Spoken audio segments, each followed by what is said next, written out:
కామారెడ్డి జిల్లా కేంద్రంలోని యశోద ఓపీ సెంటర్లో మీడియా సమావేశం నిర్వహించారు. ఈ సందర్భంగా క్యాన్సర్ వైద్య నిపుణులు డాక్టర్ సుమంత్ కుమార్ మాట్లాడుతూ క్యాన్సర్ చికిత్సలో వైద్య శాస్త్రం గణనీయమైన ప్రగతిని సాధించిందని అన్నారు. సాంప్రదాయ పద్ధతులైన శస్త్రచికిత్స, కీమోథెరపీ మరియు రేడియేషన్తో పాటు ఇప్పుడు క్యాన్సర్ కణాలను మాత్రమే లక్ష్యంగా చేసుకునే అత్యాధునిక చికిత్సలు అందుబాటులోకి వచ్చాయని చెప్పారు. ఇవి తక్కువ దుష్ప్రభావాలతో మెరుగైన ఫలితాలను ఇస్తున్నాయని అన్నారు. యశోద హాస్పిటల్స్ లో క్యాన్సర్ చికిత్సకు అత్యాధునిక సాంకేతికతను ఉపయోగించడం జరుగుతుందని తెలిపారు. నేను స్పెషలైజ్ చేసే ఫీల్డ్ వచ్చి medical oncology and hemato oncology. Cancer సంబంధిత వ్యాధులు అన్నిటికీ ట్రీట్మెంట్కి సంబంధించిన డాక్టర్ అండి. వీటిలో ముఖ్యంగా నేను ట్రీట్మెంట్ చేసేది పేషెంట్స్ ఎవరు అంటే ఏ క్యాన్సర్ అయినా కానీ, అది హిమే క్యాన్సర్ కానీ, బ్లడ్ క్యాన్సర్ కానీ, సాలిడ్ క్యాన్సర్స్ అంటాం అనమాట. బాడీలో ఏ ఆర్గన్కి వచ్చిన క్యాన్సర్ని వాటిని మనం కీమోథెరపీతోనా, ఇమ్యూనోథెరపీతోనా, టార్గెటెడ్ థెరపీతోనా, లేకంటే రేడియేషన్ థెరపీతోనా ఈ సంబంధిత ట్రీట్మెంట్ ప్రోటోకాల్స్ని యూజ్ చేసి పేషెంట్కి క్యూర్ చేయడానికి ప్రయత్నిస్తాం అన్నమాట. అయితే మన దగ్గర నేను radiation oncology and medical oncology అన్నీ కలిపి చూసుకోగలను. అంటే నేను ఎండి ఇన్ రేడియేషన్ ఆంకాలజీ చేశాను, DM in medical oncology and haemato oncology చేశాను. సో ఏ క్యాన్సర్ పేషెంట్ అన్నా ముఖ్యంగా మనం ఫస్ట్ పేషెంట్ ఒక దగ్గరికి వచ్చినప్పుడు, ఒక డాక్టర్ దగ్గరికి వచ్చినప్పుడు ఆంకాలజీలో ముగ్గురు డాక్టర్లు చూడాల్సి వస్తుంది. అంటే surgical oncology, medical oncology, radiation oncology. కొన్ని క్యాన్సర్స్కి 3 ట్రీట్మెంట్ వాడాల్సి వస్తుందండి. సపోజ్ రొమ్ము క్యాన్సర్ కానీ తీసుకుంటే ఆ పేషెంట్కి కొంతమందికి ఫస్ట్ కీమోథెరపీ ఇచ్చి తర్వాత సర్జరీ చేసి తర్వాత రేడియేషన్ చేస్తాం. రొమ్ము క్యాన్సర్లోనే వేరే రకాలు ఉంటాయన్నమాట. ఇంకో రొమ్ము క్యాన్సర్ పేషెంట్ కానీ తీసుకుంటే ఫస్ట్ సర్జరీ చేసి తర్వాత కీమోథెరపీ చేయడం ఉంటుందన్నమాట. అంటే అలా చేస్తేనే ఆ పేషెంట్కి బెనిఫిట్ ఉంటుంది. సో ఫస్ట్ పేషెంట్ రాగానే మేము ఏం చేస్తామంటే ఒక ట్యూమర్ బోర్డ్ అనమాట. అందరు డాక్టర్స్ అంటే సర్జికల్ ఆంకాలజీ వాళ్ళు, రేడియేషన్ ఆంకాలజీ వాళ్ళు, మేము మెడికల్ ఆంకాలజీ వాళ్ళు కూర్చొని పేషెంట్కి ఫస్ట్ ఏ ట్రీట్మెంట్ ఇవ్వాలనేది డెసిషన్ తీసుకొని తర్వాతే మేము పేషెంట్కి ఆ లైన్ ఆఫ్ ట్రీట్మెంట్ మనం ఆ ప్రోటోకాల్ ప్రకారమే పేషెంట్కి ట్రీట్మెంట్ చేస్తూ ఉంటాం. సో నేను 2 రేడియేషన్ అండ్ మెడికల్ ఆంకాలజీ చేశాను కాబట్టి నేను చేస్తున్నామంటే క్యాన్సర్ కొన్ని మాలిక్యూల్స్ నిజంగానే కొద్ది కాస్ట్లీ అయితే ఉంటాయి. అంటే ఆ కంపెనీ నుంచి వచ్చే మాలిక్యూల్స్ అవే వాటికి ఖర్చు అనమాట. సపోజ్ ఈ పేషెంట్ ఒక రొమ్ము క్యాన్సర్ తీసుకుంటే వాళ్ళకి ఒక 10,000 నుంచి 15,000 ఒక కీమోథెరపీ సెషన్కి అవుతుంది అనుకున్నాము. దాంట్లో కీమోథెరపీ మాలిక్యూల్స్ ఒక 8,000 నుంచి 7,000 వరకు ఖర్చు అయ్యే అవకాశం ఉంటాయి. ఒక ఎగ్జాంపుల్ అది ఒక ఉదాహరణ. అంటే ఆ కంపెనీలో ఉన్న ఆ మాలిక్యూల్స్ రేట్స్ కూడా మారుతూ ఉంటాయి. వేరే కంపెనీస్ మనకి పేషెంట్ అనుగుణంగా, అంటే వాళ్ళకి మరీ ఖర్చు పెట్టుకోలేకపోతే వాళ్ళకి బాగా పనిచేసే మాలిక్యూల్స్ తక్కువ రేట్లు ఉన్నవి కూడా మేము సజెస్ట్ చేసి అవి ఎక్కించి పంపించగలం అనమాట. అండ్ ఇప్పుడున్న రేట్ ప్రకారం చాలా వరకు తగ్గించేస్తారండి. ఇంతకుముందు ఏం చేసేవాళ్ళంటే ఒకే కంపెనీ ఉండేది, ఒకే మాలిక్యూల్ మ్యానుఫ్యాక్చర్ చేసేవాళ్ళు. చాలా కంపెనీలు వచ్చేసినాయి అనమాట. వాళ్ళ స్ట్రాటజీస్ ప్రకారం పోటీ వల్లనో ఏమో కానీ చాలా వరకు రేట్స్ కూడా తగ్గిపోయినాయి. అంటే ఇంతకుముందు లక్షల్లో యూజ్ చేసుకోవాల్సి వచ్చింది. Especially immunotherapy. ఒక పేషెంట్కి ఇమ్యూనోథెరపీ ఇవ్వాల్సి వస్తే ఇంతకుముందు సంవత్సరానికి 20 నుంచి 30 లక్షలు అయ్యేది. ఇప్పుడు అలా కాదండి. సుమారు సంవత్సరం అంతా కలుపుకుంటే 3-4 లక్షల్లో కూడా ట్రీట్మెంట్ అయిపోతుంది. సంవత్సరం అంతా ట్రీట్మెంట్ తీసుకుంటే ఒక 3-4 లక్షల్లో కూడా మనం ఇమ్యూనోథెరపీ అనే మాలిక్యూల్ కూడా వాడగలుగుతున్నాం. అంటే కీమోథెరపీ కానీ అవసరం పడితే ఇంకా అర్థం చేసుకోండి, ఇంకా చాలా తక్కువలోనే వేలలోనే కూడా మనం ట్రీట్మెంట్ ఇవ్వగలం. ఇంకా ట్యాబ్లెట్ ఫామ్, టార్గెటెడ్ థెరపీ కానీ ట్యాబ్లెట్ ఫామ్ కానీ తీసుకుంటే ఆ ట్యాబ్లెట్ ఫామ్లే 2-3 వేలకి, నెలకి 2-3 వేలలో కూడా ఆ ట్యాబ్లెట్ ఫామ్ మనకు అందుబాటులో ఉంటున్నాయి.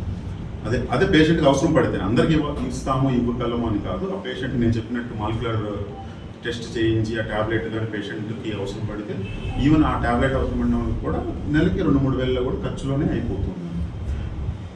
కొన్ని రేర్గా వచ్చే ట్యూమర్స్కి, అంటే అసలుకి మనం ఎప్పుడో వేలల్లో ఒకరికి చూసే ట్యూమర్స్కి మాత్రం కొన్ని చాలా ఎక్కువ ఉంటున్నాయి.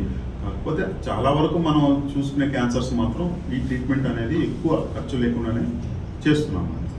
దీని లక్ష్యం మనం ప్రాథమికంగా గుర్తిస్తే అడ్వాన్స్ ట్రీట్మెంట్ ముందుగా తీసుకోవచ్చు కదా. నివారణ చర్యలు తీసుకోవాలంటే ఫస్ట్ అందరూ గుర్తుపెట్టుకోవాల్సింది అంటే ఏ లక్షణం అన్నా కానీ బాడీలో 2-3 వారాల కంటే ఎక్కువ ఉందంటే అది క్యాన్సర్ కాదని నిర్ధారణ చేసుకోవాలి. ఇది ఫస్ట్ అండి. ఎందుకంటే ఏ లక్షణం అన్నా తీసుకుంటే మనకి సపోజ్ ఇన్ఫెక్షన్ అనుకున్నాం, యాంటీబయాటిక్లు ఇస్తే ఒక 2-3 వారాల కంటే ఎక్కువ ఉండకూడదు. మామూలుగా అయితే ఒంటి మీద కురుపు రావడం, అది ఎంత యాంటీబయాటిక్లు పెట్టినా కూడా ఆపరేషన్ చేసి మళ్ళీ ఆ కురుపు మళ్ళీ ఒంట్లో వస్తుంది అంటే అది ఏదైనా క్యాన్సర్కి సంబంధించిన గడ్డనా కాదని తెలుసుకోవడం. ఒక గడ్డ అనేది పెరుగుతూ పోతుంది బాడీలో, ఏమన్నా రొమ్ములో కానీ ఎక్కడన్నా ఒంట్లో కానీ పెరుగుతుంది. అంటే చాలా సంవత్సరాలు నుంచి అలాగే ఉండకుండా ఈ మధ్యన పెరగడం అనేది ఏమన్నా గమనిస్తే ఇలాంటి కొన్ని లక్షణాలు ఉంటాయి. అంటే మోషన్లో బ్లడ్ పడడం, ఆకలి లేకుండా ఉండడం, ఊరికనే నీరసం రావడం, చిన్న చిన్న పనులు చేసినా కూడా నీరసం రావడం. ఇంకా తీసుకుంటే ఊరికి కంటిన్యూస్గా దగ్గు, ఏ లక్షణం లేకుండా, అంటే కొంతమంది స్మోకింగ్ అలవాటు లేకుండా కూడా దగ్గు రావడం, దాంట్లో బ్లడ్ పడడం, ఆయాసం కంటిన్యూస్గా ఉండడం. అంటే కొన్ని ప్రాథమిక పరీక్షలు అయితే అందుబాటులో ఉన్న డాక్టర్లు ఫస్ట్లో చేస్తారు దీనికి సంబంధించిన టెస్టులు.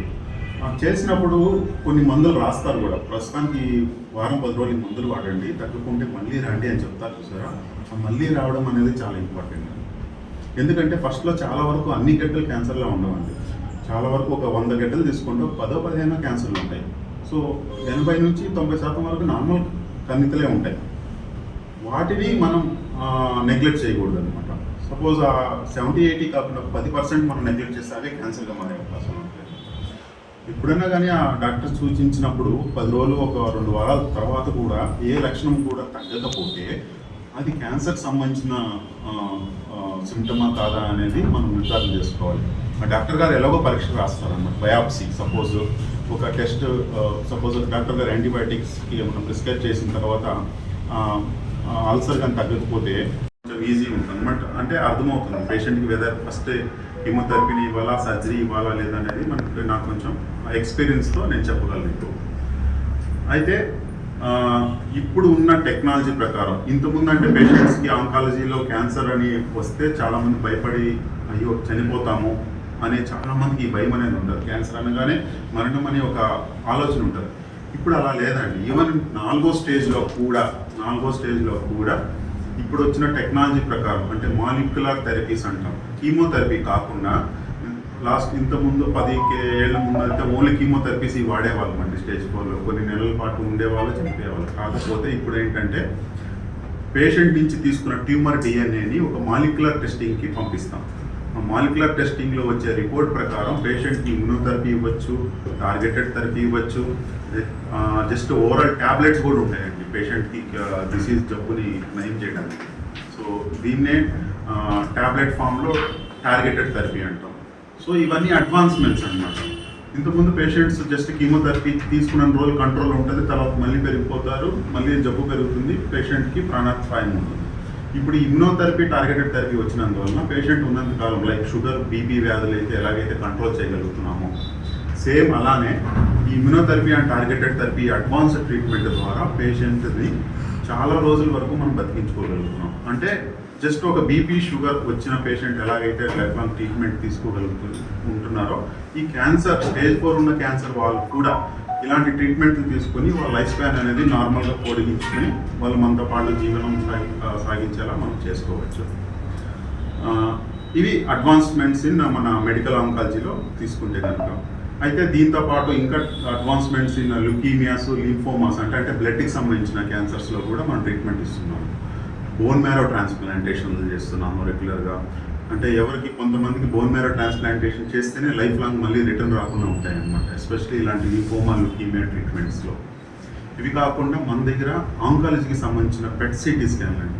చాలా వరకు పెట్ సిటీ స్కాన్ అంటే, ఆ పెట్ సిటీ స్కాన్ అంటే ఏంటంటే అదొక స్పెషల్ స్కాన్, ఆంకాలజీలో వాడే స్పెషల్ స్కాన్. బయట ఎక్కడైనా మనం ఆ స్కాన్ చేయించాలంటే ఈరోజు చేయిస్తే ఒక 2-3 రోజుల తర్వాత రిపోర్ట్ వస్తుంది. మన దగ్గర అలా ఉండదండి. మార్నింగ్ స్కాన్ కానీ పేషెంట్కి అయితే ఆఫ్టర్నూన్ 1కి 2కి అంతా రిపోర్ట్ వచ్చేస్తుంది.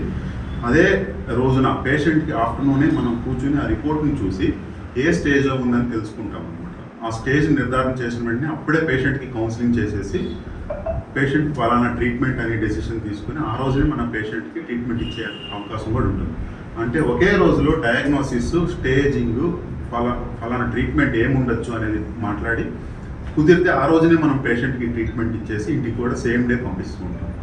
పొద్దున పేషెంట్ వచ్చారు, మనం కీమోథెరపీ, ఇమ్యూనోథెరపీ ఇవ్వాలనుకుంటే 2-3 గంటలు ఇంజెక్షన్ రూపంలో ఎక్కించేసి ఆఫ్టర్నూన్ 2-3 గంటల ఇంటికి పంపించేసి అంతా డే కేర్ బేసిస్లోనే మనం ట్రీట్మెంట్ చేయగలం. అంటే పేషెంట్ ఒక రోజంతా ఉండి వాళ్ళ దినం వేస్ట్ చేసుకోకుండా ఏదో ఒక రోజు వాళ్ళకి ఇష్టమైన, ఒక నచ్చిన రోజు, ఖాళీ ఉన్న రోజు వాళ్ళ అటెండర్తో వచ్చి పేషెంట్ని ట్రీట్మెంట్ చేయించుకొని ఆఫ్టర్నూన్ అంతా పంపించే వీలు ఉంటుంది అనమాట.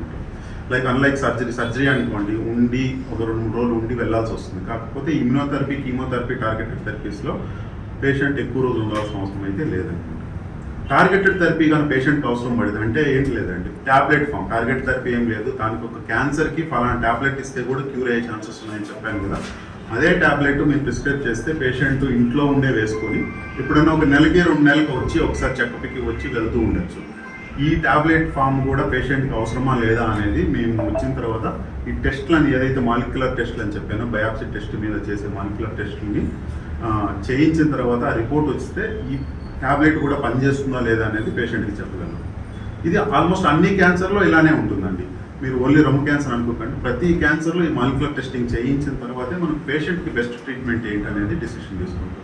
ఇంతకుముందు ఉండేలా కాదండి. ఇప్పుడంతా బయాప్సీ చేయిస్తాము, పెట్ స్కాన్ స్టేజింగ్ చేయిస్తున్నాము, ఈ మాలిక్యులర్ టెస్ట్ చేయిస్తున్నాము, ఆ తర్వాతనే పేషెంట్ ది బెస్ట్ ట్రీట్మెంట్ అనేది డెసిషన్ తీసుకుంటున్నాం.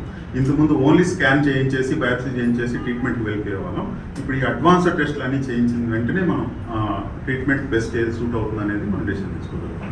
చాలా లేటెస్ట్ అడ్వాన్స్మెంట్ మన హాస్పిటల్లో జరుగుతుంది, యశోద సికింద్రాబాద్ హాస్పిటల్లో.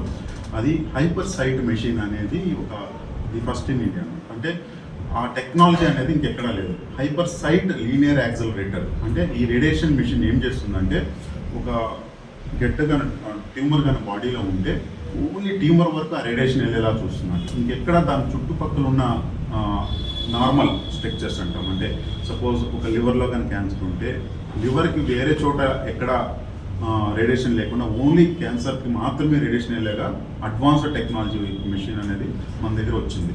ఈ నెలలోనే స్టార్ట్ అవుతుందండి. సో ఎవరికైనా రేడియేషన్కి సంబంధించిన ఎవరైనా డౌట్స్ ఉన్నా కానీ, రేడియేషన్ ట్రీట్మెంట్స్ ఎవరైనా తీసుకోవాలని అనుకున్నా కానీ ఈ అడ్వాన్స్డ్ లేటెస్ట్ టెక్నాలజీ మిషన్ మాత్రం మీరు వాడుకునేటట్లా చూసుకోండి. దీనివల్ల మేజర్ ఉపయోగం ఏంటంటే సైడ్ ఎఫెక్ట్స్ చాలా మినిమల్ ఉంటాయి, అసలు లేవనుకునే చెప్పాలి. ట్యూమర్ మాత్రం క్యూర్ రేట్స్ చాలా బాగుంటాయి. ఇది ఫస్ట్ టైం మన యశోద సికింద్రాబాద్లో ఇన్స్టాలేషన్కి చేస్తున్నాం. ఆల్రెడీ కంప్లీట్ అయిపోయింది. ఈ నెల నుంచి లేదంటే మే నెల ఫస్ట్ వీక్ నుంచైనా స్టార్ట్ చేస్తున్నాం. లైక్ చేయండి, షేర్ చేయండి, సబ్స్క్రైబ్ చేయండి. మరిన్ని వీడియోల కోసం బెల్ సింబల్ పై క్లిక్ చేయండి.